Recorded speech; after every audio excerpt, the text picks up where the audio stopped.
I think the triumphant return of the show.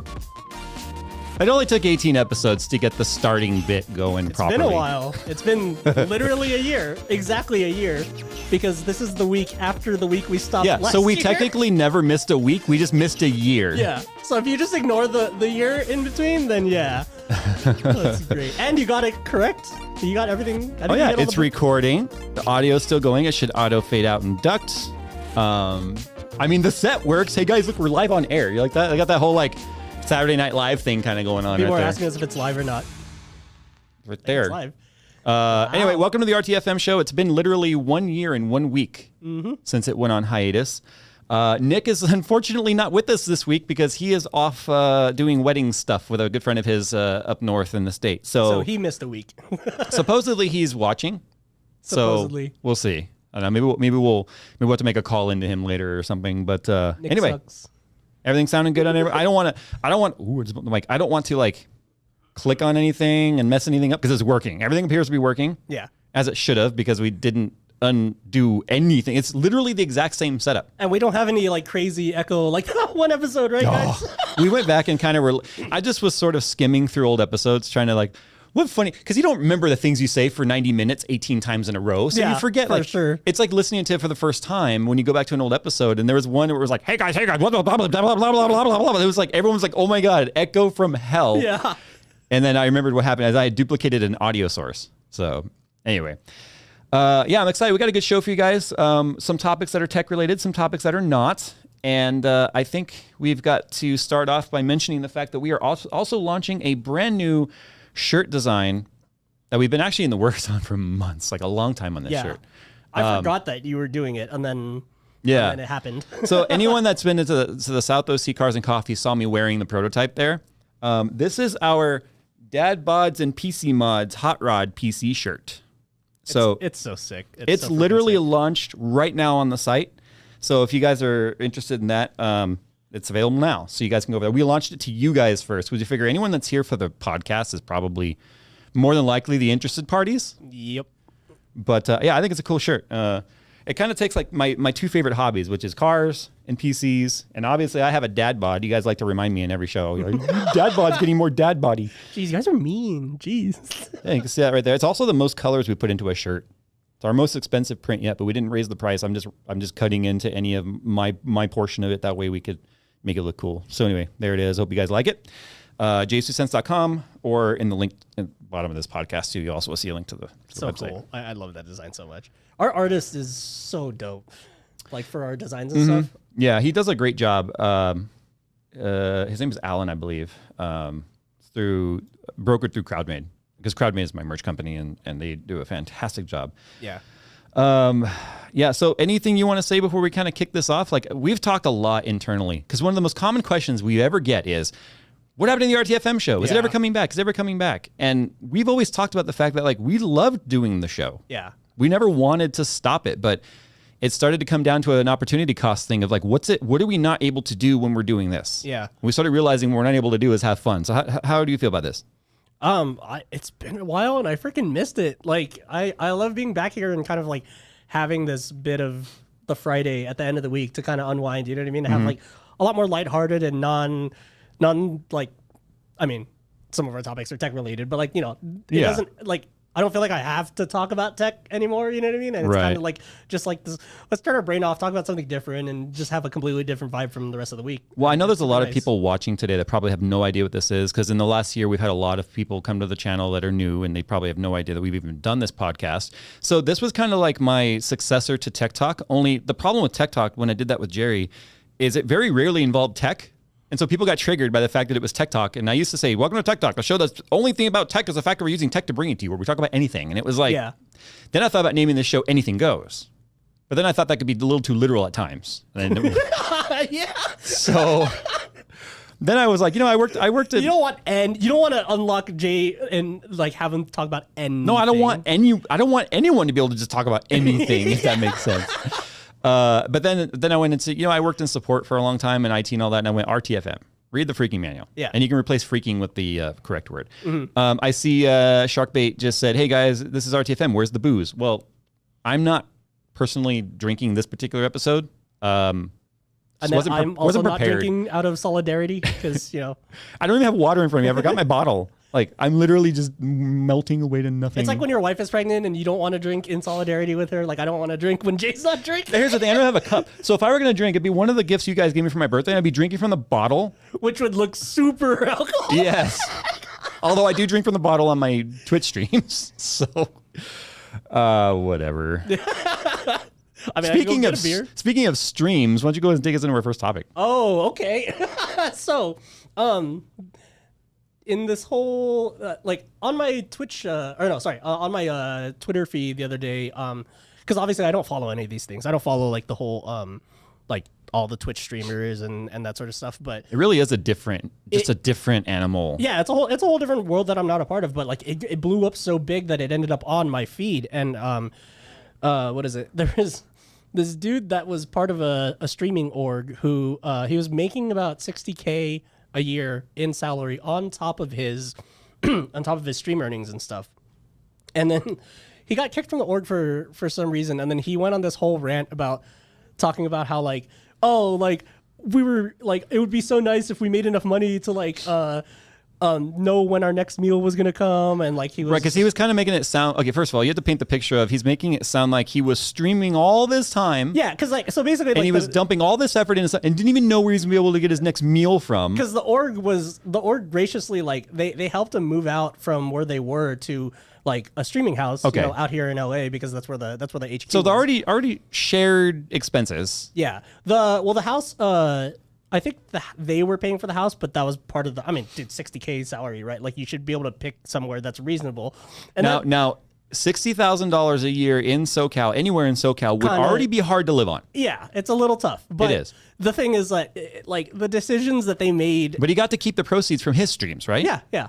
And also like parts of brand deals and that sort of stuff. So how did the streamer house make money? So, well, because it was like him and three of his like best friends or whatever. They kind of were like their own little mini org inside of it or whatever. So basically, it was just a live-in version of like an MCN on YouTube. It's just for streamers. Basically, yeah. Okay. You know what I mean? And so like the other people in this house were also, they were putting in work and everything.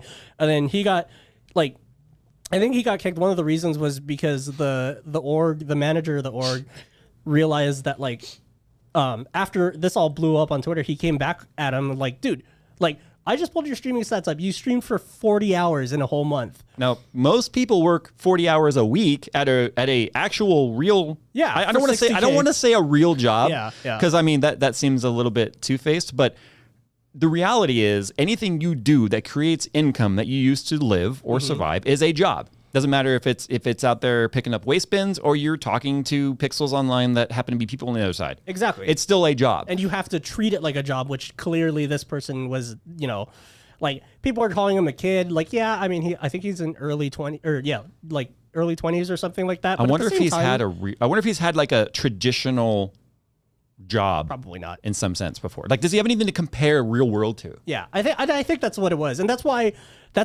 like streaming Twitter and gaming Twitter kind of ripped into him too, because they were just like, dude, like 60K plus your streaming earnings, like, you know what I mean? And it's like he was complaining about that. It takes a lot of work for any up and coming streamer to earn 60K in a year just from streaming revenue or any of brand deals. Yeah, and to get that head start, you know what I mean? Like automatically, plus the recognition of that organ, like it's like his survival money was provided. Yeah, he could honestly have just focused on streaming. So, but then like he started complaining about that the rent was like super high because I think it was like 10K a month or something. Okay, that is very high. Yeah, but the thing is like, so he goes on. Wait, is that his portion 10K or the whole? I think that was the whole house. So and then I believe I was gonna say, what freaking West Beverly Hills mansion did they move into? It was in LA, so that's why. But like, because I think part of the requirements was that they had to live within a certain range of the HQ. Okay. Obviously, just like us, you know what I mean? Yeah. I don't want to live an hour away from here just in case I need to come here to do stuff. But right.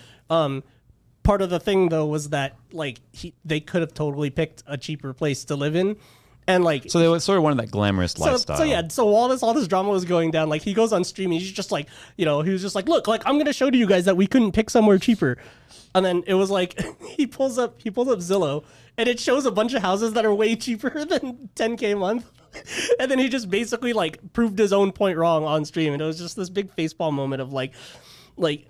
This shows that like if you want to like stream for a job, you have to act and treat it like a job.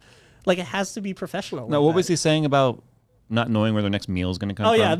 he said that like the you know, it'd be nice to have money it'd be nice to have money and know when our next meal was gonna come or whatever. And then he posted, somebody replied with this picture. It was a post that streamer had posted, and then he just put like the 100 emoji or whatever about it, as if he was like bragging about the fact that his room was covered in food delivery things. And it was just the craziest one of my favorite part. replies to it was just like, bro, buy groceries? Question Well, no, here's the mark? thing. Do you know how much money worth of DoorDash and Yeah. Postmates is sitting right there? Just fees alone, that's like probably $1,000 in fees alone. I feel like as a parent of somebody that's, my oldest child is 13. That's why I figured that this topic would be interesting Because let's face it, the reality is it's awesome that I feel like I'm the senior of a generation that was able to find success in non-traditional pathways. Right. Okay. I went through a very traditional pathway for the majority of my life, right? And then the last 10 years of my life have been quite interesting because of the fact that it's been complete flip. Oops. well, it's against the norm. Remember, I have boomer parents. Yeah. That was, you go to high school, you go to college, you get a job, you work at the factory for 40 years, you buy a house for $50,000 and you retire. Right? That'd be nice. Now my parents were part of that generation, but I wasn't. The problem was I went to high school, I went to college for a bit, couldn't afford it, went to work full time, could barely afford to rent an apartment. Right. And then even then that was from a family member. It was a condo that they owned and we got a very good rate on that. Like the friends and family, we're not even covering property taxes level of Right. rate, right? And then sort of fell into this pool of YouTube, and it just fortunately for me worked out. So I feel like I had this really unique perspective of seeing when you can't pay rent, what happens, and when you're paying other people's rent because you're fortunate enough to be able to and be on both sides of that. I don't want to say wealth. I don't like the term wealth, but both sides of the echelon of income. Right. And everything I read about this story says this guy's never had to actually struggle. And I hope that this is like the learning, But the lesson, struggles right? he's trying to paint are not actually struggles. Yeah, clearly, if you can afford that much, order in food, because it's like, Dude, let's look at that picture again. There's probably $300 or $400 at least, maybe $500 or more worth of food right here. Yeah. Because anyone that's ever ordered Postmates, DoorDash, Grubhub knows with the fees and delivery fees and all that sort of stuff, you're looking at, for one person, $25, $30 maybe. If you're ordering for 2-3 people, if he's got 2-3 friends here, you're looking at $80-$90 per order. We're very familiar with Postmates here. We know exactly how much it costs to order for 3 people. Exactly. Because we rotate who buys lunch often. Then we've Yep. been bringing our lunch a lot more lately because of the cost. But Yeah, no, seriously. if each one of those bags is, let's just say $50, Yeah. there's $500 or more worth of food right there. And look at all the drinks sitting on the. So this person has never had to budget. This person never had to actually scrimp or save. It sounds to me like this person kind of wanted the whole Mr. Beast lifestyle, but they don't It's make almost- Mr. Beast money. And You then, know what I mean? And then it's almost like the moment they got that deal with the org, they were like, "Oh, now I can do this. Now I can just spend all my money and." Well, I think they look at that opportunity and was like, "That's it. We made it. Yeah. we made it. We're Twitch famous." And that was exactly what a lot of the streamers on Twitter were saying. They were like, they're acting like this is the moment you made it. And it's like, no, this is your first step into getting there. This dude is helping you out with this, with the salary and everything too, to allow you to have some extra time and some extra finances but to chase those deals and stuff. Do you know what happens though when you quote unquote make it? It's hard. It's the next phase. Yeah. And I don't want to call it the game, but everything. Life is a kind of a game, right? Right. The next phase is how do you keep it? Yeah. Because there's always the next more exciting, more interesting person that's going to make it. And as much as I hate to even use the term competition of views, everyone's competing for views in a space that's highly saturated. Yep. And let's face it, there's burnout, not just from content creators, but the viewer burnout. I mean, even in music, right? Like the sophomore album curse is a thing because it's like, you hit it right on the first try, and then you're like, cool, now what? That's why there's a ton of one-hit wonders. Yeah, because they didn't get through the sophomore curse, basically. Or on the flip side, you make it, and then you go, I can do anything now. I've got this cult following that will follow me no matter what I do, and then you do something really weird or off the cuff or just complete 180 of direction. I was talking about this with someone the other day. Someone was like, "How's YouTube going?" I'm like, YouTube's been interesting since the pandemic." And what I mean by that is, I said, there's viewer fatigue. There's less views across the board for everybody. Like even Linus over the last month is down like 40 million views from where he was. Everyone now, is to down. be fair, Linus is like 150 million views a month at times. You know, and he's at like 70, 80 million views a month. I mean, 90-ish. That's a big percentage drop. Yeah. Right? Yeah, it's all relative, right? That's It's why very relative. percentages makes more sense. But we've all seen that same sort of percentage drop of views per video kind of a thing. Everything's down. Summertime, school's starting back up, people are traveling again. So people are already viewer fatigued. Yeah. So if you need to come up with an idea or some sort of, if you want to, if this business of mine, look, 3.7 million is not a huge channel these days. It's not. Yeah. Tons and tons of people have started way after us and gone so much farther than us in other genres. But they're kind of like firecrackers or like fireworks. They explode up in the air and then they kind of land wherever, right? Who knows? But if I look at my, and this is the analogy I use, if I look at my channel or my business as a ship, it started as a little rowboat. You can do circles all day long. Wee, this is fun. Do whatever you want. Right? I just saw somebody in chat say Jay seemed a lot happier back in the day when he had a smaller channel. How many times have you heard me say I miss those days so much? Yeah. I miss those days. I'm not unhappy. It's just I didn't have the same stress then that I do now. I think it's time, right? It's just because you have less time to dedicate now. Well, yes, but actually no. I dedicate all my time to this because this is the only thing other than family. This is the only thing. Content that's creation what I meant. business You have less time for this now because, your kids are growing up and requiring more of a time investment, obviously, on that side.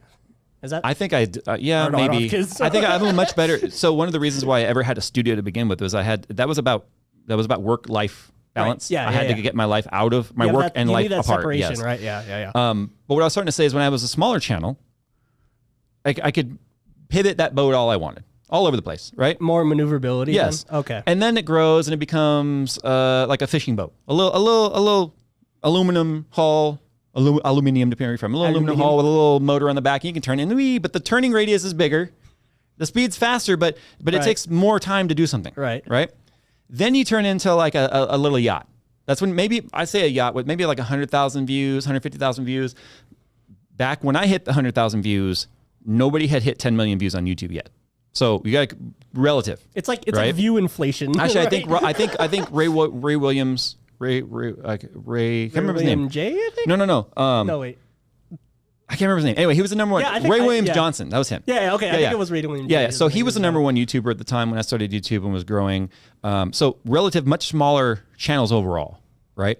But as I found out about 100,000 views, I felt a little bit more stress. The boat's a little bigger. It takes a little longer to make these turns. Plus, and then you start getting responsibilities, right? You hire people, and then that adds because Yes, and that leads to the stress of decisions I make. Like if I turn this ship and it runs into a ground and we all sink, you guys sink with me, and I don't want that. Yeah, But I don't want it either. But I feel like right now, I feel like a Maersk in the channel. I got stuck. Because the freaking ever stuck. Yes, the ever stuck that got stuck in that channel, right? The Suez. Because I don't feel stuck at all. I feel like right now we're still making forward progress. Yeah, it's just we're back at like quarter steam right now because I'm gonna manage, how we create content based on what the viewer wants to see, but what we want to see. But I'm also not going to today we're a car channel and that's all we're doing now. Yeah, like I could do that back in the past.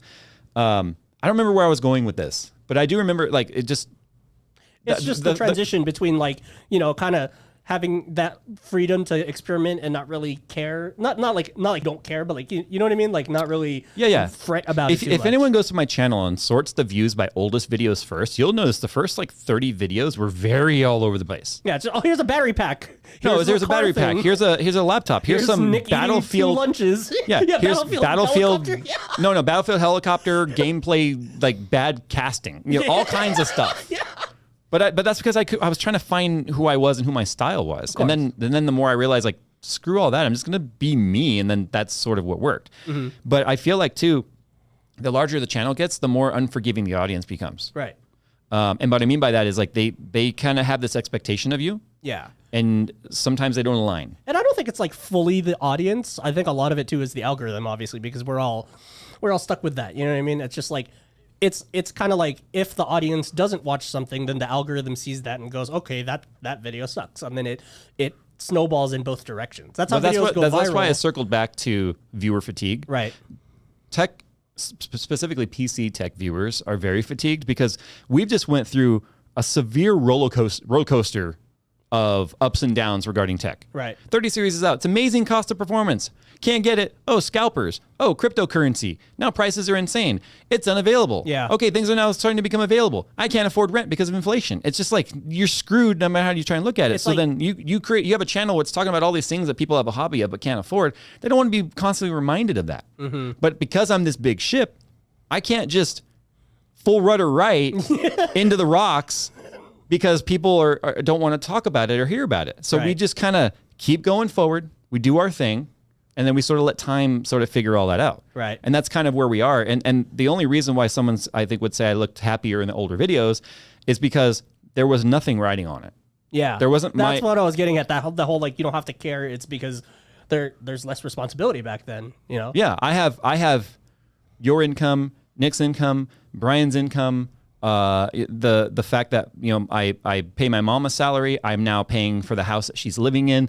I continue to add more stress, but in good ways, but there's just so much riding on it. Yeah, because it now. always comes back to the fact that, like, obviously you're grateful that you are capable of doing all of those things. Yeah. Right. And I wish I could be fully transparent on so many of the deals that we turn down because they simply are bad fits and they're disingenuine and they're money grabs. Because I mean, I feel like that paints a character picture, but I mean, also too, I can't sit there and do that either. Yeah, you know, because you're just doing your own horn. Yeah, it's like the guy that donates $5 million to charity and then goes on a publicity tour. Goes on a publicity tour about the charity that he donated to. You know, so it's like, and the publicity tour costs $10 million. Yeah. Someone said, who is Brian? Brian's all the behind the scenes stuff when it comes to a lot of, he's my chief operating officer. He's the one that he runs like screen for all of our brand deals and stuff. He vets all of it, brings it to me. We talk about it. We discuss it. He goes back to the brands like that way. I don't have to. He's the number one. He's my number one. Number one. And yeah, he does the Riker sit, like the Riker maneuver every time he sits down. No, I'm just kidding. He can't. I love you, Brian. Your legs are too short. He almost died. I tried to do it over this chair, remember? Yeah. Oh, we gotta post that video somewhere. Yeah, I don't know. I mean, it's justice for Brian. So this whole discussion started about someone that I feel like hasn't really put in the effort or the time or the risk, and is complaining about not having the lifestyle. Yeah, and then to contrast it too, like another one of his like teammates or whatever, like took off and actually put in his work. And there's probably some jealousy there. Probably a little bit, yeah. Yeah. I mean, he just kept going, and then, you know, it was just so much easier. It looked so much worse for him because the internet could just directly compare, you know, the two different situations and stuff. And it was like, But you know what, though? Everyone in this chat room, there's 3,723 people in this podcast right now listening to this live that we've all seen some content creator that has had explosive growth and turned into a complete D-bag. A lot of you are watching one right now, according to their opinions. But my point is, you've seen it though. Yeah. The guy that goes out there and just blows all the money, like used to be cool, used to be chill, just completely is turned like into a like friends and family. I don't even know you anymore, kind of a thing. Right. And then what happens when it all falls apart? Yeah. You know, and we've seen it multiple times in all facets of social media, TikTok, Instagram. Because remember, TikTok's the new Instagram. Instagram Reels is just kind of like whatever now, right? Yeah, Instagram Reels is like Wish.com TikTok for sure. Wish.com. Like I always notice when I'm not on TikTok because I'm like scrolling through it and I'm like, why are all these not funny? And then I realize like, oh yeah, I'm in the wrong app because Instagram like stole me again. But anyway, I digress. But the thing is, you can always tell those content creators too that are always trying to just chase whatever the next popular thing is. Yeah. I've just always stuck to YouTube. I mean, I probably could have done so much more if I had been able to like follow all those trends, but then I don't want to be a trend follower. The chat's just listing everyone they think is that. but that proves my point. Everyone has someone in their mind that when you think of that, Insta growth, D-bag, growth go in, D-bag come out, that they have and someone in this chat feels like that's me, but that's fine. But I mean, there's real instances out there of people that just completely turn into like jerks, like complete and utter jerks. Just go straight to their head. And I'm talking about in their personal life, the way they treat their family, the way they treat their significant others or girlfriends or whatever. And it's just, it's ugly. And I feel like it's probably a good thing that this particular person Like it happened this early in his career, right? Like hopefully the warning or like the lesson, he learns a lesson from here and then doesn't. I don't know. Maybe it's going to take time to see because this isn't the less. They're not in the I've learned a lesson stage. Yeah, because they're I think in this the happened a while back already. So like we're already removed from that situation in time. So maybe this is turning into the poor me because you got to understand. When things start to fall apart. Yeah. There's another knee-jerk reaction a lot of those kinds of creators have, and that is to reach out to their audience for pity and start GoFundMes and all that sort of stuff. Yeah, that's exactly what he was doing. Yeah, exactly. See, I don't even know who this is because there's no name on here, but I'm telling you right now, there's a process. Yep. There's a process where they're just like, oh, guys, I can't make any money now because the company we're working for is totally screwing me over. So here's a GoFundMe so you can pay my bills and my DoorDash fees. I think, yeah, the food.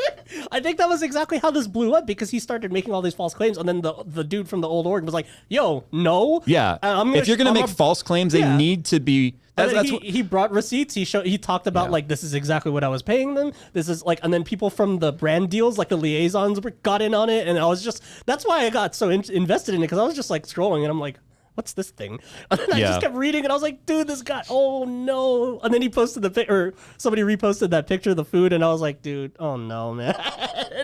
Yeah. Just welcome to the real here's the world. thing. You know, what's the old saying? The truth will out. It always does. Yeah. I used to tell people all the time because, I mean, people always try and dig up dirt on me. I'm like, dude, dig. You're going to be digging a long way because I am the most boring person you will ever meet when it comes to my personal life. Like, dang, nice weight loss, dude. Like that's what you're gonna find. Well, it's kind of like the I got my wedding ring on right now, but you know my number one search result. I'm gonna see if it still does it. If I typed JayzTwoCents, JayzTwoCents, it doesn't show up anymore. Divorced was number one, and the reason for that is because I was going to the gym 5 days a week. I try to go 5 days a week now. I'm getting 3 to 5 depending on the workload. I always took my ring off. And I wore my dad's ring for the longest time. After my dad passed away, we had the same size hand. I wore my dad's ring. My mom gave it to me, and I almost lost it. It fell out of my bag, and I happened to find it. And I was freaked out as I almost lost my dad's ring. Wait, at the gym?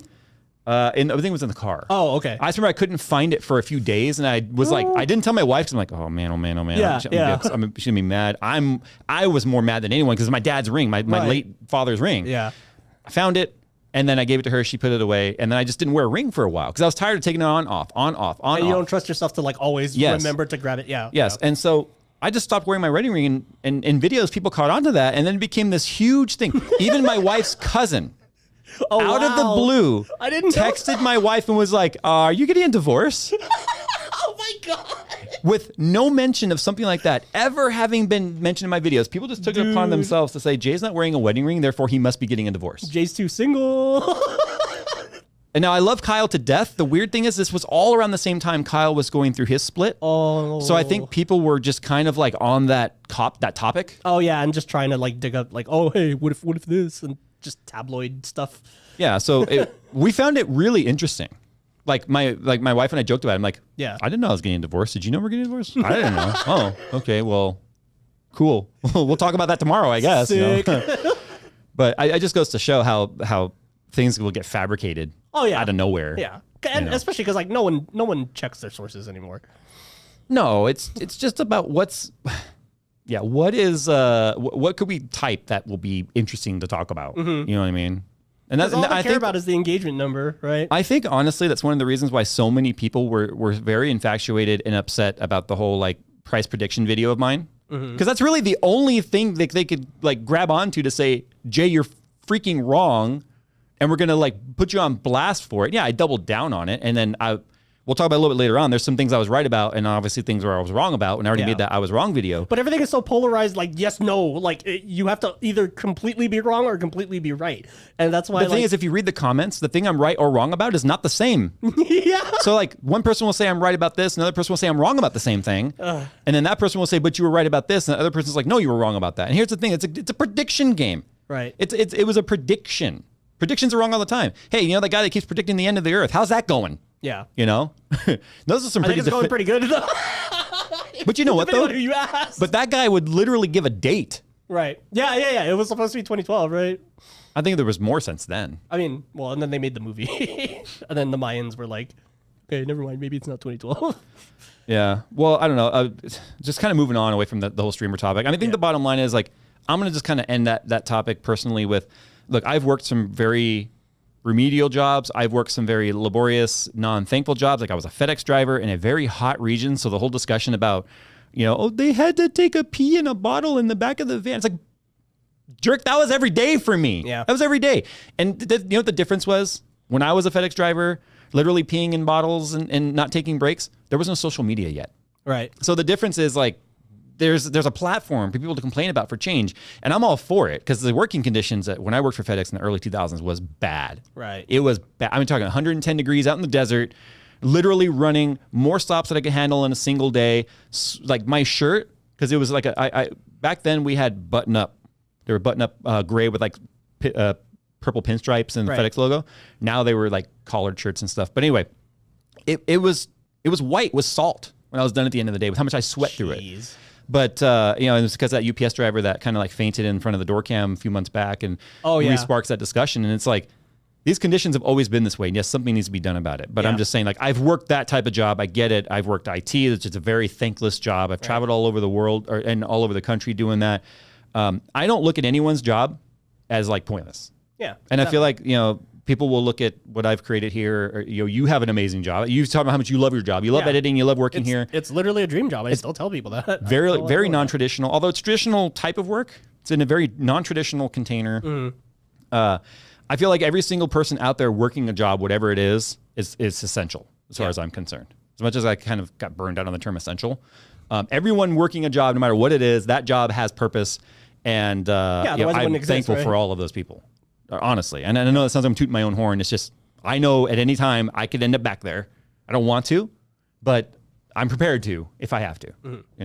Any closing thoughts on your streamer guy? Like any words of wisdom to him? It's a job, bro. Gotta treat it like one. Yep. Yeah. I think that like, yeah, like you said, like I worked in a restaurant job for like 4 years before I got into freelance editing and then obviously this gig. And so like freelance, dude. Yeah, that will remind me.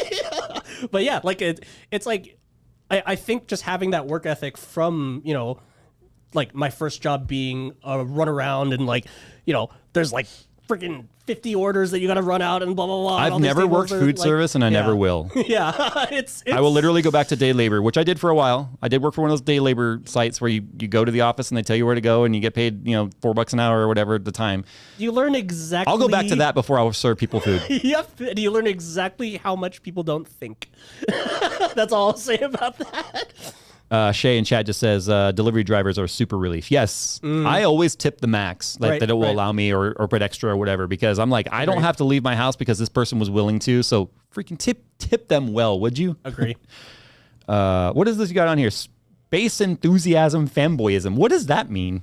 Oh, space enthusiasm fanboyism. It was just like because you know how the SLS had a launch scrub the other day. Oh yeah.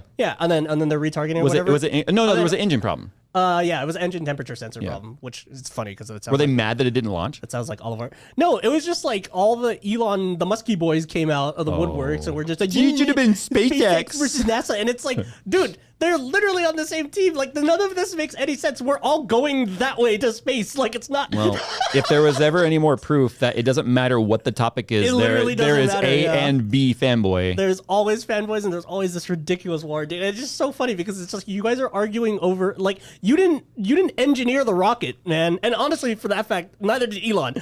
Like the engineers engineered the rocket. I could name a few launches where they should have maybe not launched. Yeah.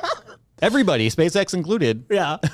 But yeah, and it's so funny just because like one launch gets scrubbed and then all these people like all this money getting wasted and stuff, and it's just like, dude, like we're all on the same team. We're all just trying to go to space. They were saying money wasted because the launch was aborted? I think something What would the cost have been and the waste have been if it had exploded? I know, exactly, because then we wouldn't have gotten any data to test the Orion capsule or whatever. I forgot what the mission is, but yeah.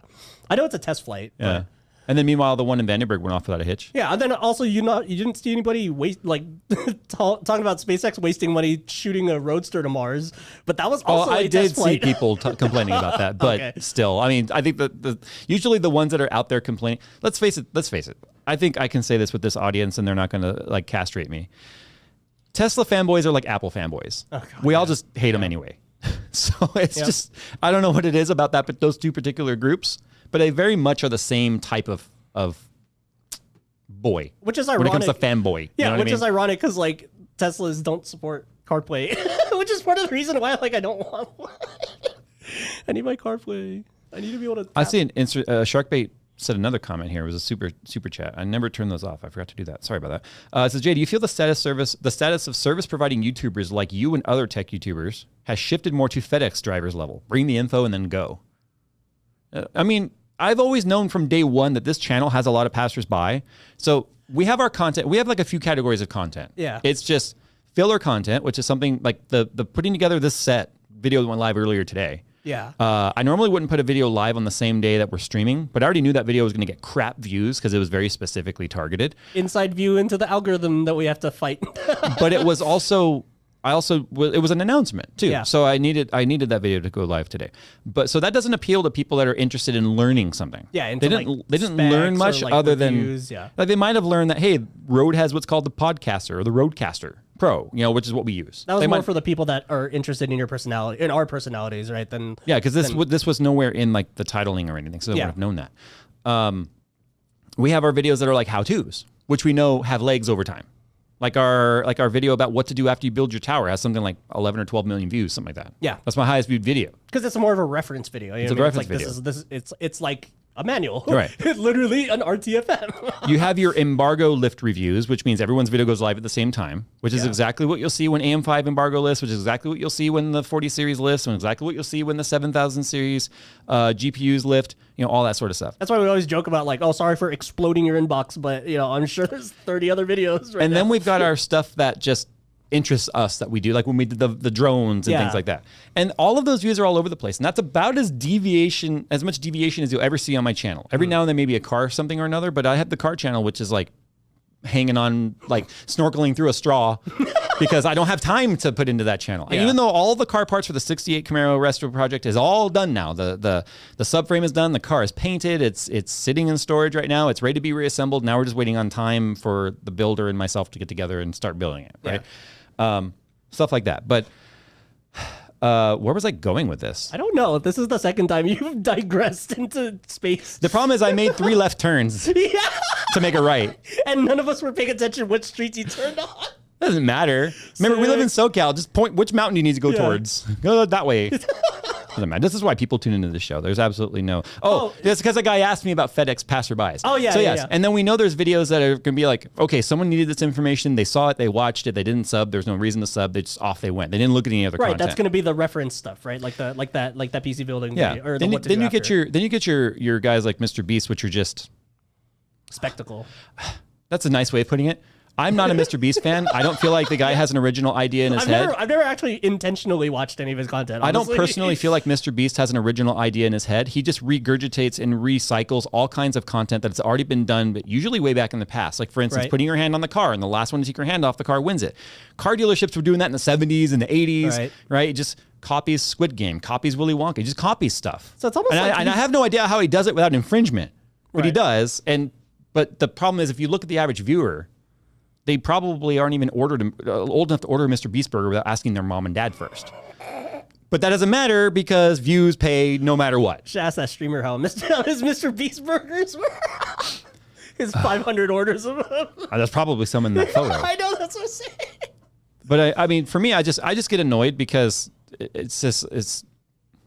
think he's about to become the number one YouTuber, if not already, for non-original ideas. Yeah. And it just bothers me. I mean, his presentation, he's good at presentation. But I think anything pop, you know what I mean? Like, it's kind of like the thing that goes along with pop, you know what I mean? Like, pop music, obviously none of it's original, but it's always the hits because it's just whoever does the current iteration of the thing better, I guess. But like fanboyism, what you were talking about, it exists everywhere. Yeah. Like, I've seen a ton of comments on here that are like, you're so much better than Linus and vice versa. It's like, but I don't understand why that has to be a thing. One, I'm friends with Linus outside of work. Exactly. I can tell you right now, everyone that has a problem with Linus has no idea what Linus is like outside of work. They have zero experience, and so they're just talking for the sake of talking. Yeah. But I can tell you, the bigger his channel's gotten, the bigger his team has gotten, the more removed he is from direct contact with the viewers. Yeah. Probably for a good reason, because Linus is like me. He's abrasive.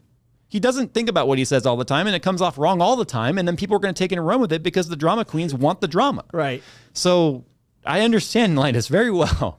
But He probably has less time, like way goodness. less time than us. Like the Lab 32 thing? Dude. Like not just the Lab 3222 with Sarah, I forgot her last name. That was just a funny That coincidence. was funny, but I was literally made a doctor's appointment to go see a doctor because of the physical, like... Yeah, this dude Reno actually almost renoed you Yes. into the ER, dude. Yes, the amount of was stress, a little the amount of stressful. stress that I was feeling regarding like this build out, getting my mom into her new house and making sure that's all settled and everything's taken Because care they of. all just stacked at the same Right, time. taking care of my own home, making sure that everything here is handled, managing all the contractors myself because I didn't use a general.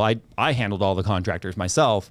You know, got to the point to where I was having like chest pains to the point where I thought I was having a heart attack. Yeah. And literally had to like He was like step laying back. down on the couch one time after like I took a break from editing and I came out and I was like, "Are you okay?" You know, because you were like laying down. And he's just like, "Dude." Right. I mean, all the stress that people, you know, the comments people make. I can't read the positive comments without reading the negative comments. It all starts to get to you. Yeah. You know. And so I took a day off. What was it, last week or the day before? I just texted you guys, hey, not coming in. Yeah, Here's because what it you guys started can do. affecting And- all of us too. Like Yeah. I was starting to get stressed out too for other stuff, and it all just kind of stacked up on one day. And then Yeah. our number one was like, "Yo, y'all should just take a break for a day." Yeah. So I mean, I've got some doctor's appointments and stuff coming up just to make sure that my health is good. But it was getting to the point to where I was just like, I can't take anymore. And it wasn't anything specific about the thing. It was just the everything. fact that like 3 or 4 giant like shakeups in your life happened at the same time. Yeah, and that then other sucks, things 'cause- going on like people don't know about because it's not their business. You know, Yeah, just lots of things going on, and so it's one of those things where it's like, I got a vacation coming up in December. Can I survive till then? We got two tech months coming up. I know. We gotta get through that No, gauntlet. actually, I'm welcoming the launches because the launches are great distractions. Yeah. It's just because I know what I'm doing. Exactly, I don't like, you have don't to think about yeah. what content am I going to make. No, it's like we got a crap ton of testing to do. We got all sorts of fun experiments. You know, when the new graphics cards come out, the air conditioners come back out, the LN2s come back out, all the fun stuff's coming back out. And this might be a question that people in the audience have, but it's like, no, the enthusiasm is still there. Every time we get a new graphics card, like all of us gather around to see the first few benchmarks, like, whoa, dude, And then we're that like, many FPS. okay, cool. And then everyone goes back to their work. Yeah, because we have to do it 39 more times. Yeah. But yeah, no, the first few benchmarks are always like you know, we always just check it out and like, oh, it's so cool. So yeah, no, the enthusiasm's still there. It's just like, you know, obviously I feel like I'm just going on a tangent, but like I feel like you get a little bit kind of not jaded, but like desensitized because, you know, when there's literally top of the line stuff everywhere around It's most you. exciting in the first week of something new, Yeah. like new families of stuff, like AM5. I'm super excited. 40 series and 6,000 or 7,000 series. Yeah. Both CPU and GPU. I'm very excited. But Which, you know, but then once you kind of get through the initial shock and awe of it, Yeah. then you start to then realize what are the inherent problems that this generation is going to bring, and then it turns stressful. Well, yeah, and then like the last generation, the inherent problem was availability, and then it sucked because honestly, that made me sad because I was so hyped about it, and I was like excited to see other people, you know, getting to mess around with all this, like all these new graphics cards and technologies because it's still dope. Like we're still tech enthusiasts. Yeah. So I get excited when I see other people excited about, you know, these graphics cards and everything, and then like like all it was for a year was just like no one can get anything, and I was just like, and that was part of what I think led Almost back 2 into years. Yeah. And I think that's the only thing that frustrates me right now is people yeah, for exactly. It's people so for so frustrating. long we're just begging for availability and pricing to come back to normal, and then it does, and then I see these comments that are like, "Screw Nvidia, don't buy anything."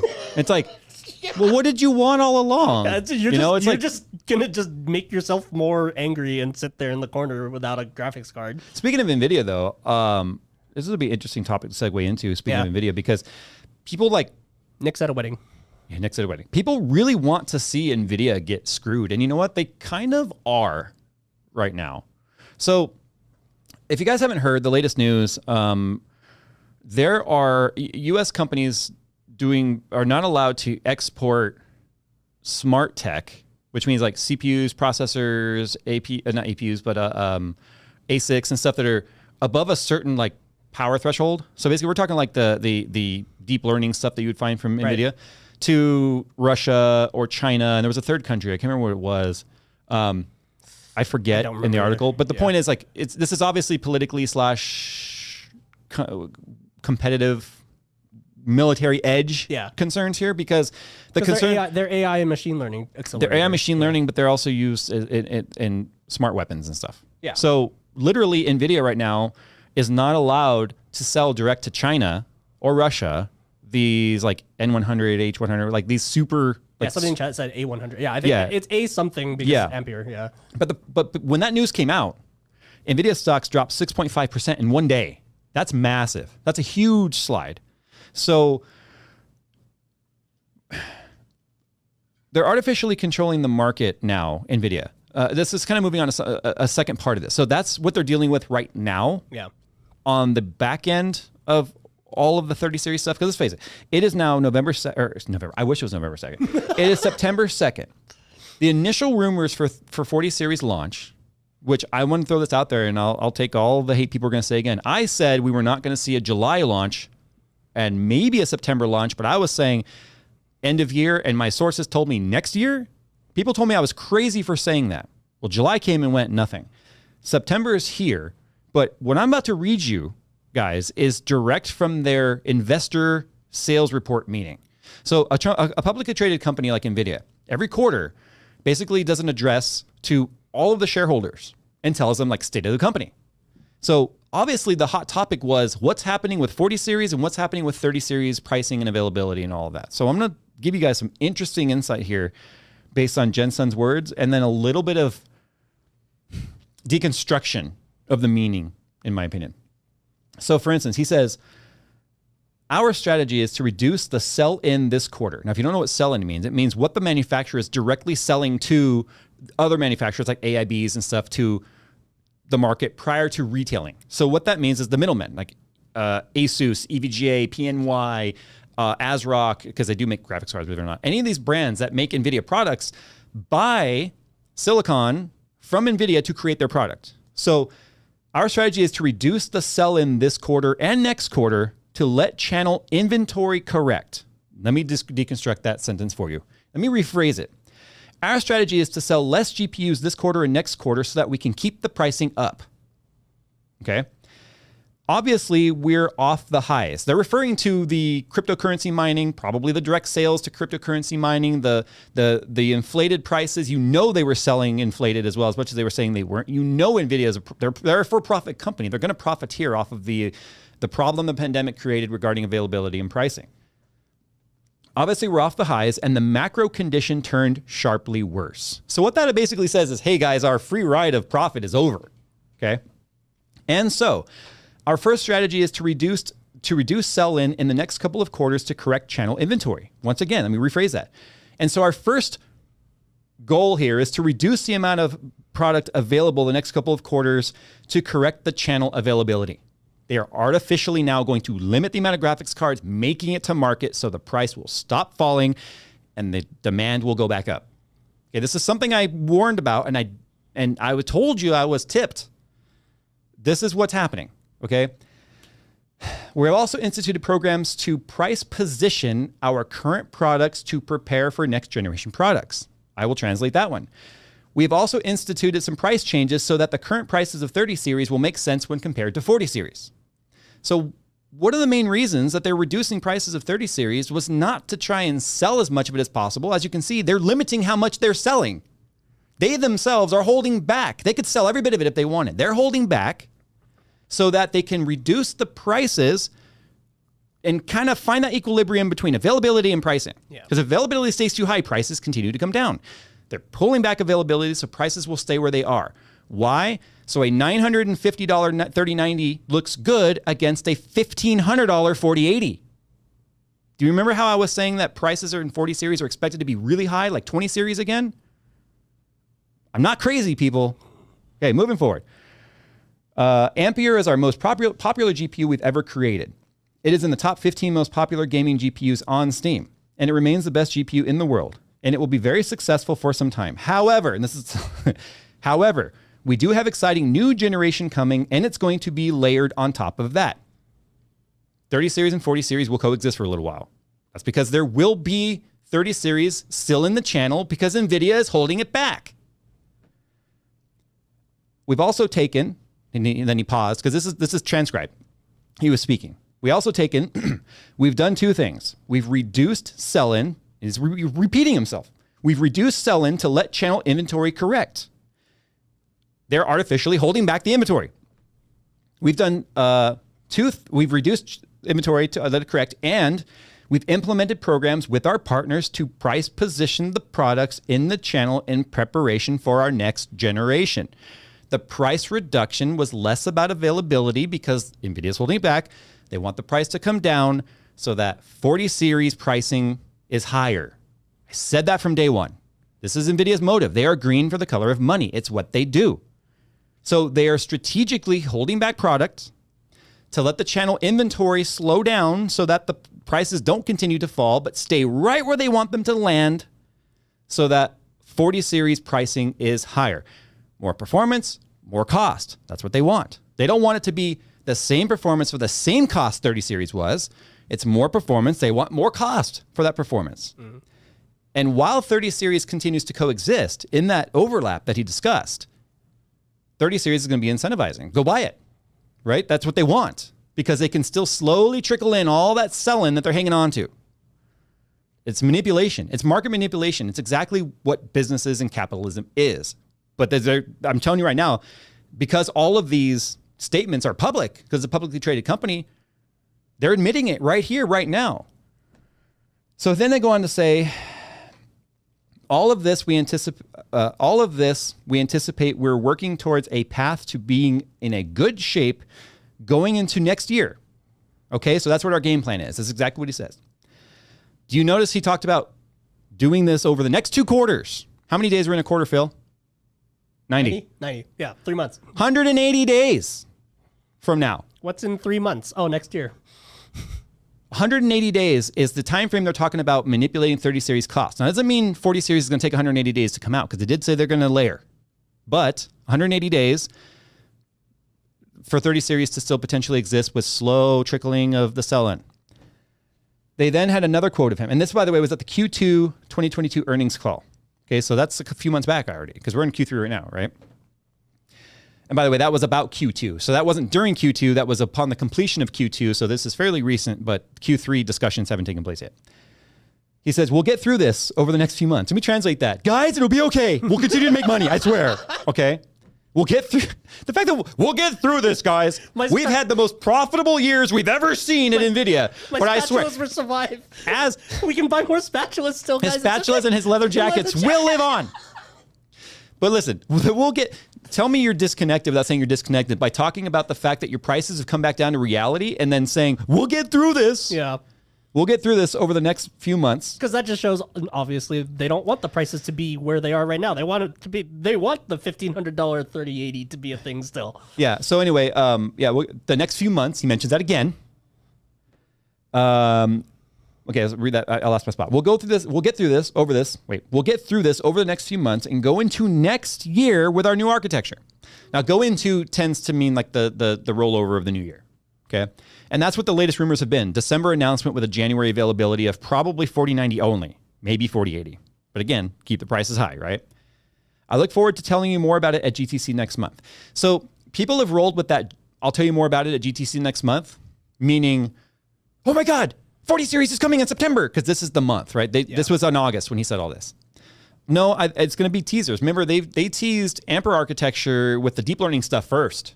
And then, because they never talk about gaming graphics at GTC. That's always about their deep learning, their AI, all that sort of stuff. And Ampere was based off of that tech, right? So they're going to show whatever is the high level tech now, which will give you a piece of what to expect with the next 40 series gaming stuff. But as he says, we're going into next year with this. Probably going to be next year. You're right. So I look forward to next month's GTC conference where we will share some new advances of RTX reinventing 3D graphics in gaming. So 3D, rendering, AI, all that sort of stuff first. That's so like... And that was also on the same Q2 2022 earnings call.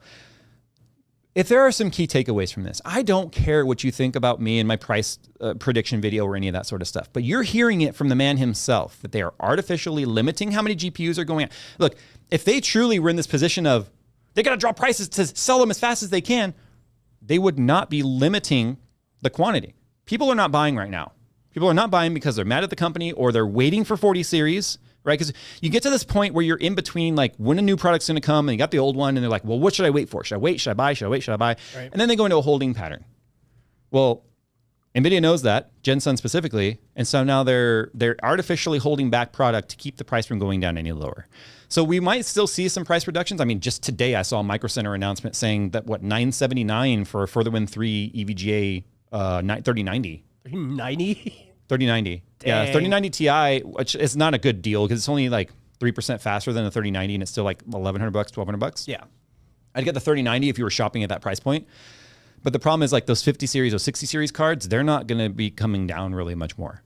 They might, but you heard it from the man himself now. Last month, they were already planning on reducing the sell-in to, I'll say it again. I'm not gonna give you my opinion. I'm gonna give you his words. He says, we've reduced the sell-in to let channel inventory correct. Yep. We've reduced the sell-in to let channel inventory correct. And we've implemented programs with our partners to price position the products in the channel in preparation of our next generation, which means let the price come down below. Because here's the thing. People were like, well, then if 40 series is going to launch at MSRP for 30 series, it's still a good deal. Well, if you can buy a 3080 right now for like what, $750? Yeah, for MSRP of 30 series, basically, right? Right. Are you going to launch a 4080 at $800? No, you're not. Yeah, because then everyone would just buy the 4080. It wouldn't make sense. And then they're still sitting on 30 from their series. point of view. Obviously, it makes sense for our point of view because that'd be great. But yeah. I would not be the least bit surprised if Nvidia actually sat on and maybe didn't even sell a lot of 30 series silicon. Like I feel like at this point they would just eat it.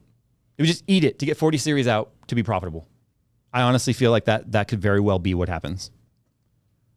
I mean, this is capitalism. Yeah. I'm not an anti-capitalist. I run my own business. I'm also not about, I don't know how to explain it because no matter what I say here, people are going to take it wrong. But I mean, I take the money that I earn in this channel and I reinvest it in my own channel and I reinvest it in my employees and everything. Right. I'm not just over here like paying you minimum wage, taking all the money, and then telling you what a terrible employee you are. Right. You know what I mean?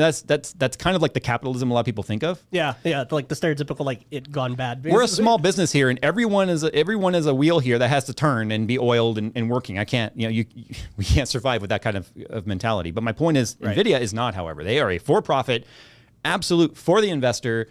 And I love that he said all this because I don't see a lot of people talking about this. I feel like he laid out the plan. It's literally named after the god of jealousy, right? Nvidia is like the god, the goddess of jealousy or something like that. I actually didn't know that. And it's like the evil, well, the eye is the evil eye or whatever that it has. But yeah, like you can look it up. So a lot of people are talking about AMD did it in the Envy, I think. Literally the god of envy. So AMD did tease RDNA 3 in their AM5 stuff. But it was just a teaser, which it was a tease, yeah. but Lisa Su did say 2022. God, now you got everyone thinking of me with oil. What? Oh, Lisa Su did say coming in 2022. Right. Now, again, that doesn't necessarily mean a December announcement with maybe a December 30th availability. I don't know, but I'm gonna throw you a theory out there. So many people think Nvidia has to beat AMD to market. I think Nvidia is so full of itself, it doesn't feel like AMD is a problem. Right. I think they're gonna go in their own timeline, ignore the competition because it doesn't matter. But if RDNA 3 is as matured and fine wine as the gentleman that we're here from AMV, wow. AMV? That's Nvidia?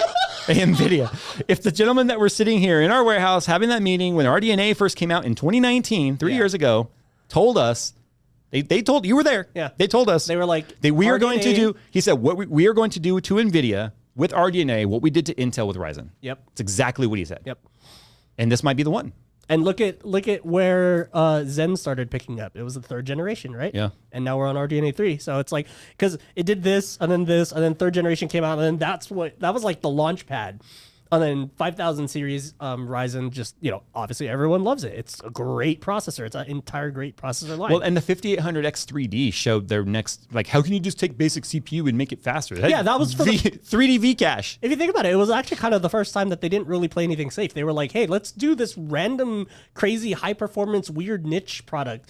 after, getting our main like entire processor line solid. Okay, we can make these really good now. They're reliable. We have this dope partnership with TSMC, and they're making all these chips, and like, everything's good, and like the performance is there, blah blah blah. Now let's do something like a Halo product kind of thing with just gaming focus. Let's do some weird off the shelf, or not off the shelf, like off the wall stuff. And the X30 is, like broken, like blown up a lot of brains. And regarding RDNA so 2, I mean, you ran a 6900 XT for a bit. Yeah, I loved it. Yeah, and you're running a 3090 now. I think RDNA 2 is still the rasterization king, right? Like if you're just looking at pure, price to FPS. Yeah, FPS per dollar. Yes. And even at the top echelon, which is what we've been wanting for Nvidia or for AMD this whole time, is like it's competitive. It might not be beating it in every the only single place game, it's but not they're back and competitive was ray tracing. Yeah. Right. And that's like, and again, that's like if you were to compare it though to Nvidia's first gen 20 series ray tracing cards, they are on par with that. Yeah. Which is not ray bad at tracing all. Was like sucked on the 20 series. And then DLSS and DLSS 2.0 was the only buying edge for Nvidia. Yeah. But AMD's even made great strides and have nearly caught up with that deep learning sort of super sampling. Yeah, FSR 2.0 looks great, actually. Yes. It looks great. And the funny thing is you can mod it into games in place of DLSS now. Yeah, because it's open source. because developers have started doing that. But I think AMD always does the whole like, oh, well, our tech is open, probably because they kind of have to do that because they're the underdog. You know what I mean? I'm sure if they were on top, they wouldn't make it open. But, Yeah. I'm glad they did, though, because FSR 2.0 and this sort of like reconstruction tech is awesome. Like, I love it from both companies. And yeah, I can't wait for both of them to just start, AMD has to be open though everywhere. because they leaned on Nvidia back with NVIDIAWorks, Yeah. with not being yeah. open. So AMD kind of had to be, and now they have to stay open. Right.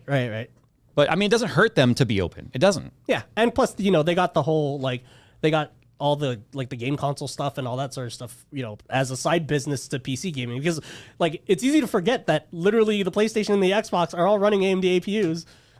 Steam Deck and I almost said Switch, but Switch is funnily enough an Nvidia Tegra. Yes, old tech too. Yeah, it's a Maxwell Tegra, dude, Yeah. with all of 7 compute units or something. Yeah. it's I mean it does its thing. It's cute. I had another topic on here I want to talk about though, and this one made the news this week, especially because we're in the midst of a major heat wave right now. Yeah. The Southwest, in fact, the West as a whole, like even Oregon and all them right now are in a massive heat wave.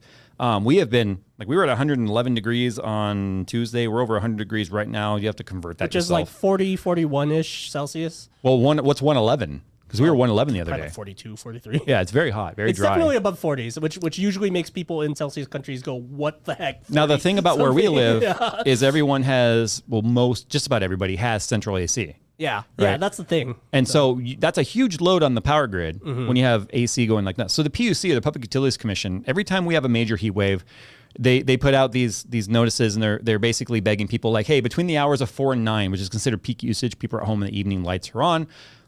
Avoid using major appliances. Don't use washer and dryer. Don't use a dishwasher. Turn off pool pumps, like all that sort of stuff. But And the this new was thing- the first time we'd seen them ask people, don't charge your EVs. Yeah, don't charge your car. So it turned into a huge political divide. And we're going to throw all the political divide stuff aside because I've read both sides, and both of them are very uninformed and stupid discussions. Yeah, which is...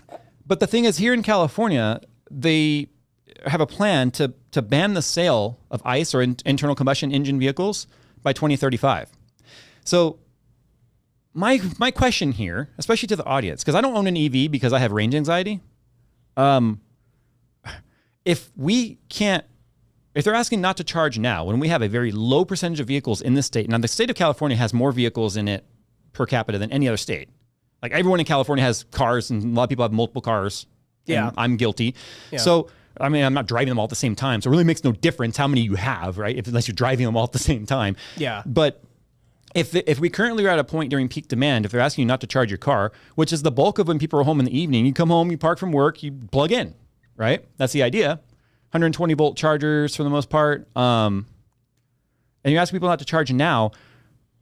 By 2035, the discussion was California's got a plan in place to upgrade the infrastructure.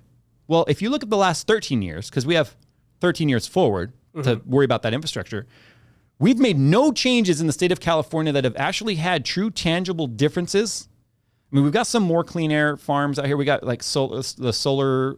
Every home in California after 2019 has solar on it, but it only offsets about 30% of the usage. So the home's still consuming more than it produces, but it is producing power that is sold back to the power companies. Yeah.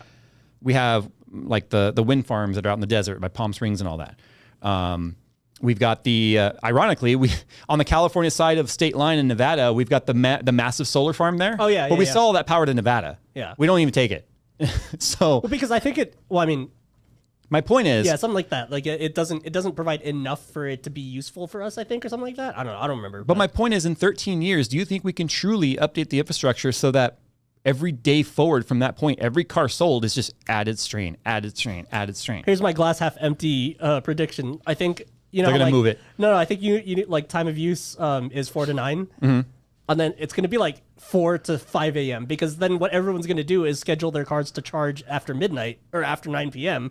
and then the use curve for the whole state is still gonna be high at that, and then they're gonna be like, yo, what the heck, like, you know what I mean? Because that's what you can do with electric cars now is you can just schedule the charge to be outside of your the peak hours, which obviously you should be doing anyway because that's being a responsible person. Well, here's the thing: like, if you're using a standard AC plug-in charger, you could plug in your Tesla all night long and you won't have a full battery.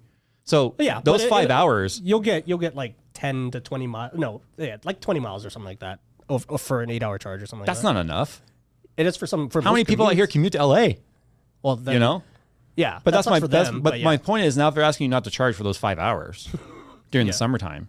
Now that's the thing. I feel like this is a summertime thing, but I feel like if you now have 50 million EVs by the year 2045, you're gonna have to because one thing I want to kind of clarify out there. A lot of people have this sort of like an idea of doomsday is happening 2035 because that's the day all cars will be EV. No, that's the day that the sale of ICE vehicles start. It's going to take time for each one of those ICE engine cars to eventually die, which will be decades because they'll keep them running for a long time. I don't want to address something in chat. Somebody said solar don't work at night, Phil. Yes, but batteries and pumped storage do. So you should look those up. But the cost of home storage batteries are way too expensive. No, That's I mean why infrastructure batteries. Neither of my homes have batteries. Yeah. Because of the fact that once I took into account the cost of the battery, the payback or the ROI, the return on investment, was way too far in the future. Yeah, because infrastructure gets more expensive per item, like as you go down more to towards the house level. Not to mention when I had the solar expanded and there was still that major battery shortage. Yeah. So it wasn't even an option. And honestly, battery tech needs to make a breakthrough still for us to be able to use it on the grid as like primary energy storage.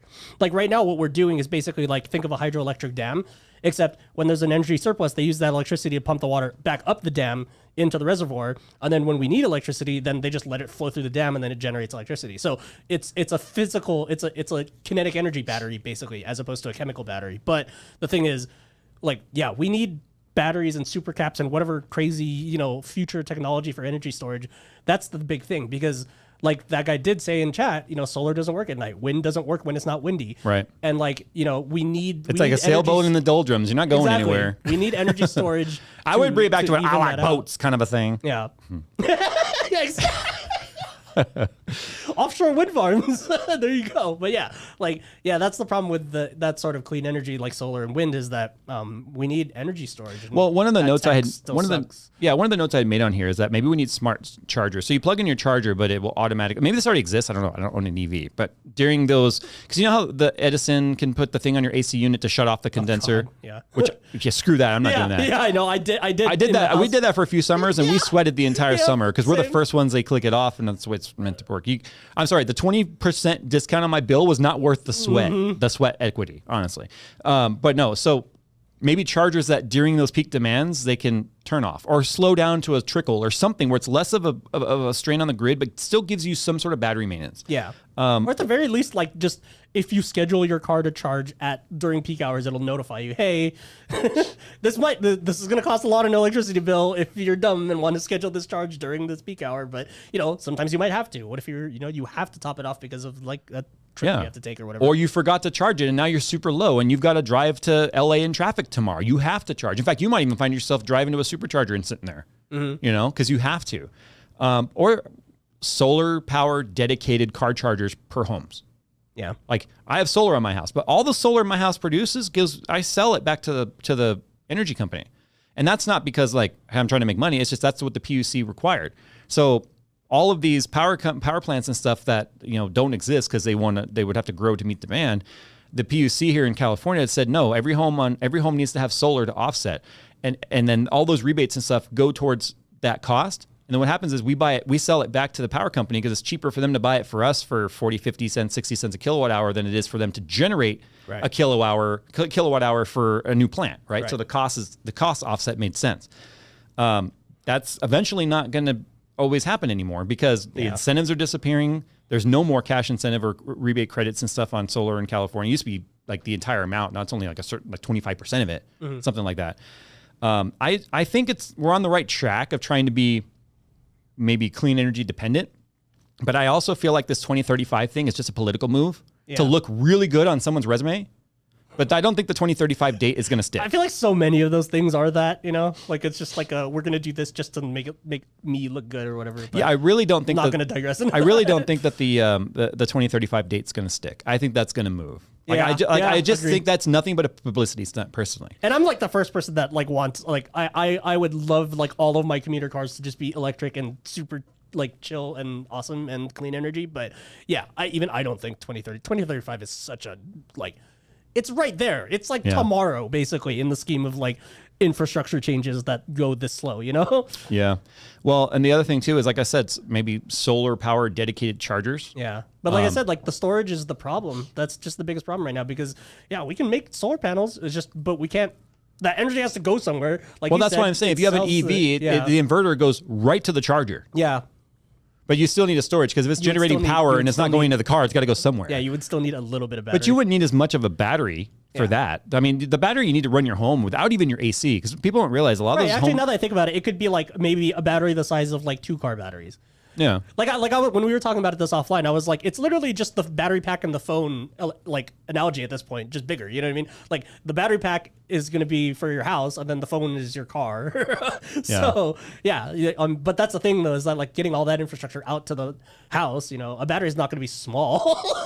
That's a pretty big thing. How much is that going to cost? That's going to be so much money. Yeah. And you know, and it's just like, and then you could digress into the whole freaking like. Oh, like how much, like what environmental waste does it cost to produce a battery at this point? And then it's just like a whole nother can of worms. That really depends on how good we are at recycling the batteries. Yeah, exactly. But I think even then we have a lot of work to do on manufacturing batteries more efficiently and cleanly and recycling them. Oh, tangentially related. Did you see that that guy that demoed the Tesla battery catching fire, but then it was like it was intended to just be a visual demo, so they had replaced the battery with pyrotechnics. Okay. And then they were like, look, guys, the Tesla batteries catch fire. But it was a pyrotechnic. Yeah, and it was like, there's no battery in that car. It's literally a pyrotechnic. I mean, electric cars do catch fire. Yeah, they do. And they burn for days. Like, I don't know why they didn't just do it. Just crash one. But I don't know, whatever. Because the pyrotechnic, they can turn off. Yeah. They can't turn off the EV packs catching fire and then like spontaneously exploding for the next 5 days. Yeah, trust us. We know what lipo fires look like. We used to fly drones, and Nick still flies drones, and I still fly sometime. But yeah. I haven't seen you guys burn up a battery personally. I've seen a battery almost pop. And then I've stabbed one that was pretty puffy, and then it did, went. Jeez. So, yeah, it was interesting. We have we decided... Normally we'll do a tech tip or a tech rant. I just wanted to start week 19 back off with rants. Yeah. Why don't you go ahead? Have you ever looked at a USB-C cable and known exactly what it's capable of? No, I didn't think so because no one can because what the heck is the USB IF doing? Oh my God. You mean USB 4 version 2? Oh my God. Yeah, like so. Yeah, I already had this topic planned, but like then USB launched the USB 4 version 2.0 spec, and I'm just like, where was version 4 1.0? I feel like the golden year of USB was when we went from 2.0 to 3.0 because it was just one number new.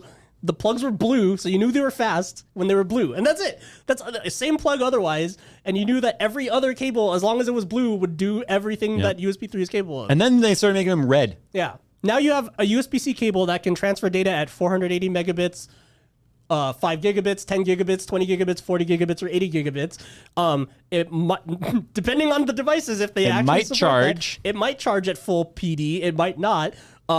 It might carry a video signal. Yeah, if you want one that's a high-speed cable that's longer than 6 feet that can also charge, it doesn't exist. That's right. You know what I mean? Oh, and also Thunderbolt and DP alt mode. Like, it's such a cluster F.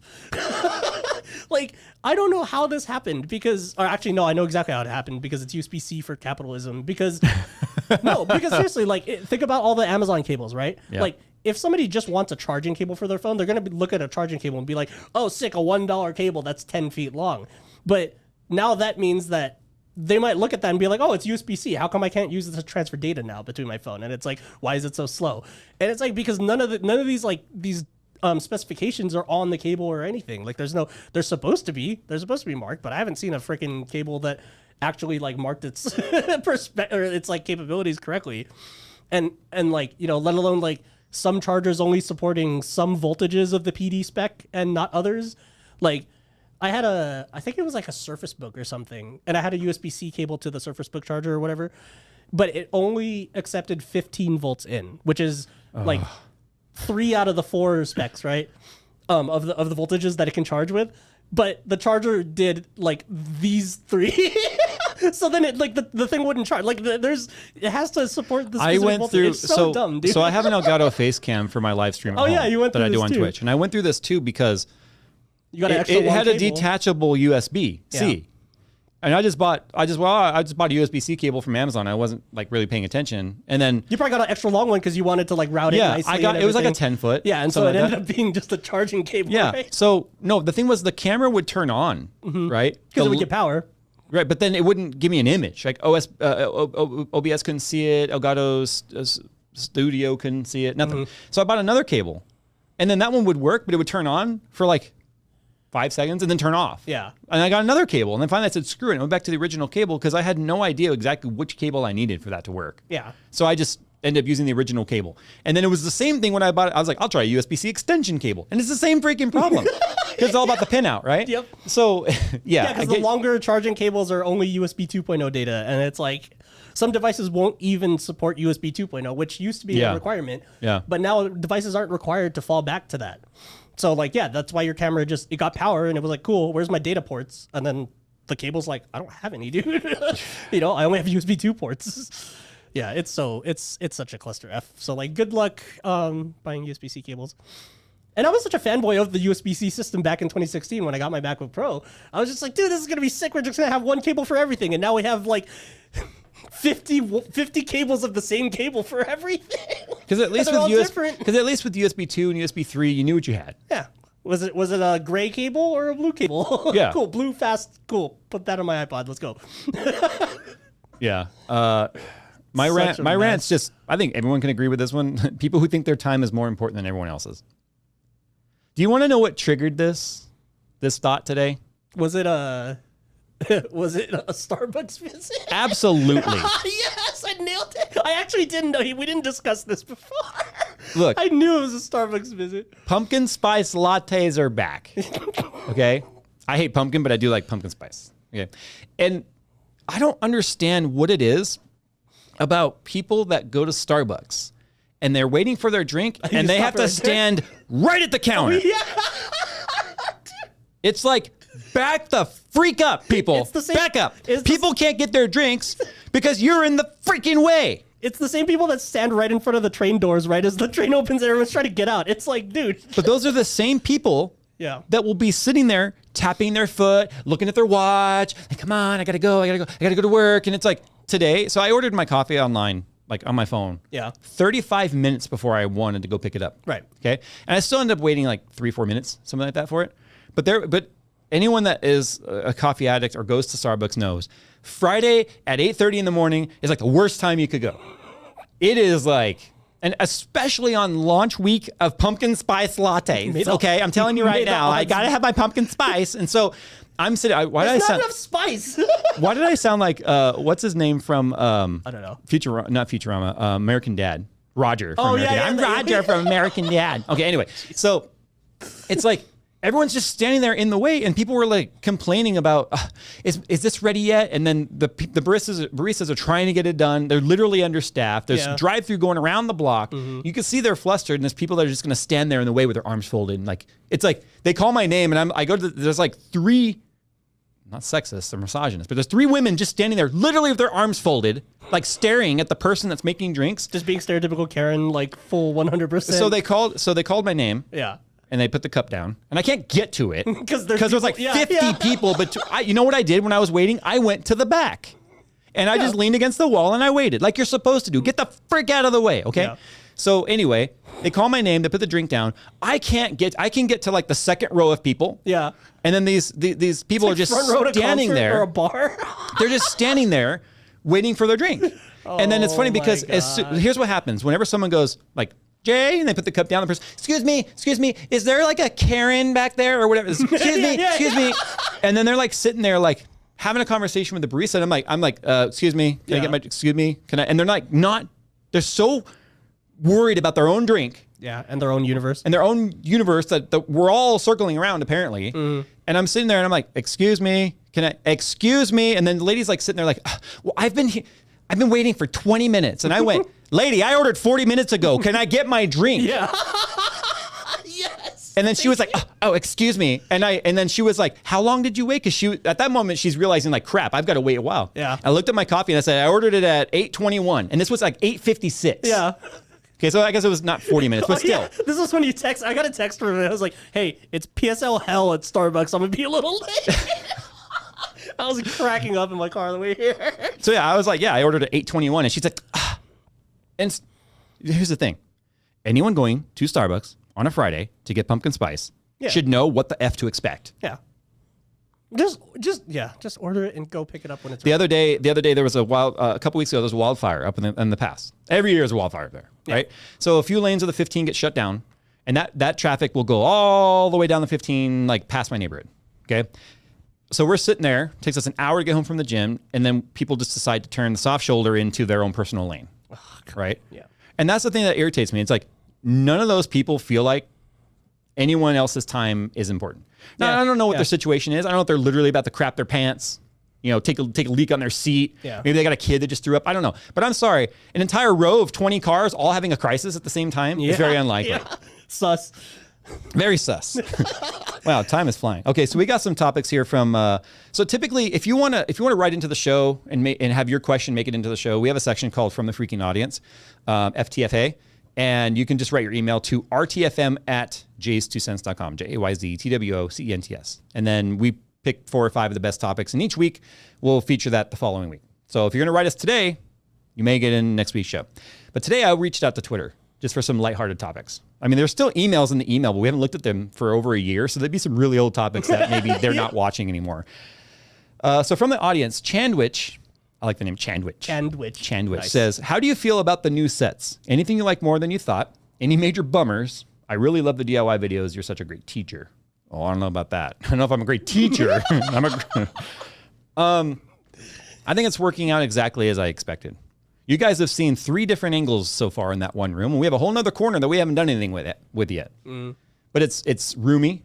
We're not falling all over equipment. It's freed up this room now. This is where we used to call our editing den. Yeah. It's now the RTFM show room, plus the other side is 3D printers. We got 3 3D printers set up over there. Everything used to be made right there. This was Phil's wall. Yep. And we had them paint over all his footprints because he kept putting his feet on the wall.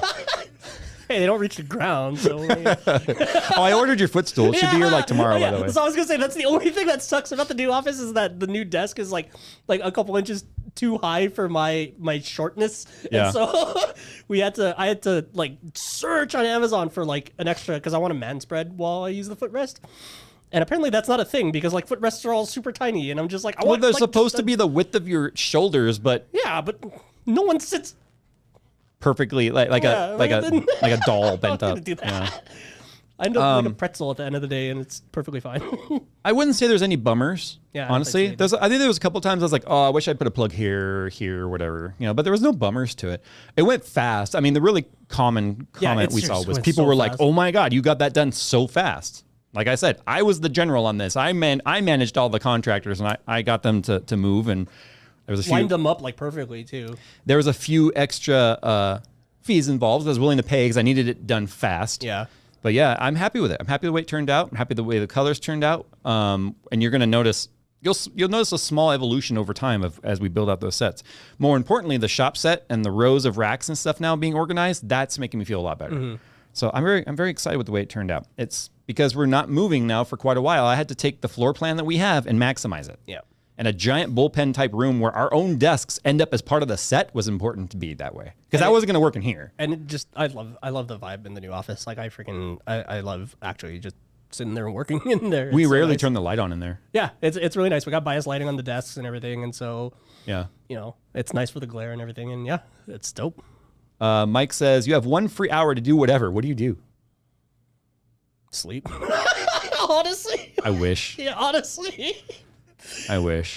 We talked about this before. Yeah. It was a topic on the RTFM show where it was like, hey, you have so many hobbies. How do you prioritize and decide what you're going to do? And I said, I think my answer was, I have such limited time, free time at the end of the day. I have to figure out what's going to bring me the most joy. Yeah. Oh yeah. I think I remember that answer. Yeah. You're like, what am I feeling like tonight? You know what I mean? Lately, that hour would be spent playing guitar. Yeah. Honestly. Yeah. I've seen you like, yeah, it seems like that's your happy place now. Yeah. And you know what's funny? My guitar instructor, I've been playing for 1 year and 3 months. Started in June 8th of 2021. My instructor told me the other day, I am now progressed through intermediate and moving into advanced. And I'm happy about that. I agree. Because I'm playing a lot Sound more like it. technical stuff. I'm enjoying it. I really am. Mostly because the guitar for me was kind of like my YouTube channel, where I did the YouTube channel to kind of prove it would never work. And then I was sort of like wrong on that. Remember, guys, if you're mad at me about being wrong with the Nvidia stuff, my whole channel started with me being wrong. Okay? So don't forget that. I have a foundation. It was a dare, and he said no, it's not going to take off, and then somebody actually pointed that out to me in one of those videos. In that video, they're like, hey, if you're beating yourself up for kind of being wrong about the pricing thing, just remember your whole channel started with you being wrong. Right. It's like, oh yeah, you're right. But no, somebody's like, why is Phil always poorly lit in these things? It's hard to not overexpose Jay and not underexpose me. I moved that camera right before the show, or not the camera, the light, and I meant to move it back towards you, and I forgot. Oh, okay. Because remember we did a test recording, and you were really overexposed. Yeah. And you had a lot of hot spots, so I moved the light and then I screwed it up. Honestly, it's like it is kind of a funny just logistical challenge for us whenever we have to film all three of us in one thing, because it's like all three of us are very different levels of ISO. Skin tone. ISO, yeah. We're different apertures, so yeah. But yeah, that hour for me would more than likely be spent playing the guitar. That's dope. And for anyone that's like, well, what about family time? It's like, you said I have a free hour, not I have a 1 hour, and I have to neglect everybody else to make that hour happen, right? So Yeah. Anyway, Nick in chat, or not in chat, but in Twitter, not the same Nick that's missing because he's at a wedding. He says, favorite snacks around the office, coffee, energy drinks, or fancy Starbucks drinks. I think you just literally listed all of them. I'm really digging the Flamin' Hot Ranch Doritos. Yeah, those are freaking bomb for sure. Yeah, just chips. It's funny because Nick would have been the perfect person to answer this, because we don't really snack around here that much. Yeah, he's usually the only one with. Yeah, like, he brings snacks. like a little tackle box of snacks. Like, yeah, no, for real. He just picks what he's gonna be snacking on today. like if I come in with breakfast to eat, I'll eat that. I saw him with like Pikachu gummy snacks once. Oh yeah, I remember my wife was throwing out the Otter Pops because my kids didn't like them and I don't eat them, so he took them, and for like 3 months I had to listen to him suck on Otter Pops, and it was like triggering me. Because Nick is not a quiet Otter Pop eater. It's like yeah, no, seriously. I looked at him one day, I was like, bro, stop. And he was like, oh, I didn't know I was making noise. And I was like, serious? Dude, you sound like Grapefruit Method. I'm like editing, I take off my the headphones. Grapefruit technique. Yeah, y'all can go look that up on your own time. Grapefruit technique. He looks like Grapefruit, or sounded like Grapefruit technique, I'm telling you. Jeez. I was like, dude, wrong kind of ASMR, man, please. ASM, no. But yeah, no, we don't. You and I don't really snack around here. Yeah, because I eat like one chip and they gain 5 pounds, so I don't really He's snack. like, yeah, seriously. Meanwhile, I was eating those Flamin' Hot Cool Ranch Doritos snack bag yesterday. And I can handle spicy stuff, but I ate a few, and then there was some crumbs left. I went, oh, and what do you do with the chip bag, right? You pound it. Yeah. Apparently, someone was like, at some point, and didn't even notice, because the room is dark in there. We keep the lights down. Like you said, we have bias lighting. it's almost like the chips got put in and someone took like a scoop of the Flamin' Hot and was like in the bag. So I got he drank all the dust like at once. Yeah. And for like 10 minutes he heard, ha. Yeah, I'm just editing and I just hear in the background like no, ha, ha, ha. All we had to drink was water. Yeah. It doesn't do anything. No, it doesn't help. And milk will, I mean, it'll help, but you'll die afterwards. Yeah. Then you'll hear hat going. If I drink milk. Man, I posted my PSL on Twitter and somebody was giving me crap for having almond milk. And I was just like, yeah, because I'm violently lactose intolerant. I can show you what a stock PSL will do to me. I'll show you a picture if you want. We're going to run a few minutes over here. It's perfectly fine. But Sam says, what TV shows are you all following? I'm not following any current ones, but my favorite ones are probably Battlestar Galactica and The Expanse. Richard Greer in chat says, do not look up grapefruit technique. Welcome to the club. Now you've seen it as have all of us. Oh man. Yeah, The Expanse and Battlestar Galactica. You know, I started watching The Expanse a while back. I really need to get back into it, only because I've gotten more into like astronomy and stuff lately. Yeah. Like I spent. It kind of helped that you got Universe Sandbox and then you were just like, you know how much time I've spent? How many times have I accidentally randomly clicked on things in the universe that ended up in my same planet? Yeah, I dubbed the planet that was mine. Yeah, he called a planet. I was like, this is J-Land, right? And then he kept randomly clicking on it. Out of all the things in the entire universe. And I was going like 500 light years a second in different directions, and I'd still end up back in that planet. I was like, this is absolutely You're mine. driving if we get a spaceship. It's also the one that has the two suns that are like literally like dancing around each other, and planets are like not knowing where to go. The surface of it's like on fire, right? It's like 5,000 degrees. Yeah, we looked it up. It was like 5,000 Celsius was the surface temp of the planet. That's why we picked Jay's planet. I also joked that it was an Intel 12900K. No, my wife and I are just about to finish up Better Call Saul. A little behind on that. We just started watching it like earlier this year. And so we got to binge it all, and then we're just about to finish it up right now. We're thinking about starting to watch the House of Dragon, which is the Game of Thrones prequel. I don't know. So I have this thing, like, I waited a really long time to watch Better Call Saul because I didn't care for Saul Goodman's character. But it's one of those things, like, I had started watching it like 3 different times and then just gave up on the show. Right. And then it was through the recommendation of a really good friend of mine, Brian, in fact. He's like, no, you got to watch it. He's like, you have to watch the show. It's really, really good. I'm like, but I hate Saul Goodman. He's like, no, it's not just that. He's like, you actually learn to love Saul, but it's about how so much of Breaking Bad started before it started. And and because it's written by Vince Gilligan, it's exactly the same atmosphere, the same world. It's not like some other guy got the rights to it and screwed it up, right? Oh. It's great. It's so good. In terms of other shows, though, like I want to get back into The Expanse. I kind of want to start watching The Boys because I've heard The Boys is great. I've heard good stuff about that show too, yeah. These are shows I haven't started watching yet. And then recently, Arcane was a really good one-season freaking... it was that animated League of Legends show, but like... you don't need to know anything about League of Legends. And dude, the art style, I love it so much. Like that show is just so freaking cool. Yeah. All right. One of the final questions here actually comes from our buddy Paul's Hardware.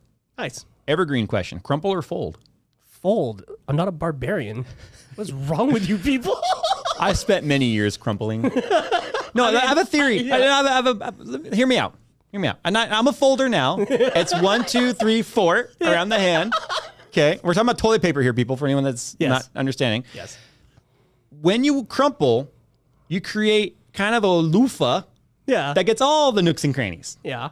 The problem is every now and then, if you don't crumple it up right, it falls apart in your hand. Exactly, because it's only 1 or 2 ply that's like making contact at any point, right? The contact patch isn't reinforced. Well, it's kind of like you don't want to just like grab it up, right? You kind of want to like you're making a Christmas bow, right? And then and then it works. But like I said, the problem with the fold is if you have the wrong kind of toilet paper, it just rips. Oh, right, yeah. Yeah. No, it's weird. It's weird. I don't know how to explain it, but I use like in between the first and the second layer, I wrap it between my ring finger so that way I can use my pinky finger to secure it so that it doesn't have any movement. The worst thing is when it rips and then your middle finger plays peekaboo. Which is exactly why you do. So you're like, I got it down here. Whoa. Okay. But if it rips and that happens, then that's on you because you chose the amount of layers to put. No, there's some toilet. Okay. Yeah, obviously. No, I've learned that the problem is some toilet paper, the ply, like the grain runs long ways. Oh, yeah. So it's going to split no matter what. So you got an extra layer of those ones. Unfortunately, that's the exact toilet paper that's like loaded in the magazine right now. Oh, here? In my in my bathroom at home. At home? So what I do is I'll do like threefold, take it off, grab another one, go the opposite direction, threefold. Oh yeah. Counter rotate. Yes. Like a freaking one of the Russian helicopter. Yeah, the Hokum or whatever, Skorovsky or whatever it's called. I can't remember what it's called. Oh, front to back or back to front? Back to front. Yeah. No. Front Wait. to back. I had to think about that. Yeah, front to back. To go back to front, you have to reach down between. Now, when I was really big, I had to wipe that way, but too many times I've accidentally put knuckles in the water. So, or into whatever's in the water. yeah, when I was 500 pounds, I physically could not go front to back, like from behind. Yeah. I couldn't reach. My ass was that big. I could not reach around to my butthole. This is the RTFM content people really came for, huh? Yep. So I had to go, like I said, I had to go back to front by going through the front. But like I said, you put your knuckles in a dollop of poop more than once, you really start to regret it.